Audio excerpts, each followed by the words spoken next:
বই লেখাইতেছে, সংস্কার করতেছে। আরে বেটা হালার পালা বাস্তবায়ন করবে। দেখেন অনেক ভাবে আমাদেরকে অপমান করা হয়েছে, এই জাতিকে অপমান করা হয়েছে, কিন্তু এবার যেভাবে অপমান করছে এটা ইতিহাসে লেখা থাকবে। কোথায় আমেরিকা ছিল, কোথায় লন্ডনে ছিল, কোথায় জাপানে ছিল, তাদেরকে আইনা বই লেখাইতেছে, সংস্কার করতেছে। আরে বেটা হালার পালা বাস্তবায়ন করবে।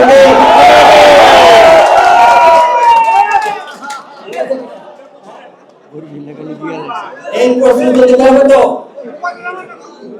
আমার কাছে জাসদ এসেছিল অনেক বছর আগে, 14 দফা না 19 দফা নিয়ে আসামের রক্ষা আসলেন। ভালো মন্দ যাই হোক, ভাই এই দফাগুলি বাস্তবায়ন করবে কে? অনেক বিদগ্ধ যখন বলেন সংসার দেশ চলছে না, আমি মনে মনে ভাবি চলবে কি করে? গভর্নমেন্ট তো নাই, নন গভর্নমেন্ট বিষয় গভর্নমেন্ট।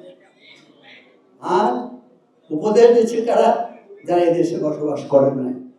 কবে কোন রাত্রে, অমাবস্যা রাত্রে না পূর্ণিমা রাত্রে দেশ ছেড়ে চলে যাবে তো জানবেও না। এই যে বাস্তবতা চিন্তা করলে পরে ভয় হয়, কারণ দেশে তো আমাদের সকলের, বরঞ্চ আমরা এই দেশ সৃষ্টিতে আমরা একটা অনন্য অংশীদার ছিলাম।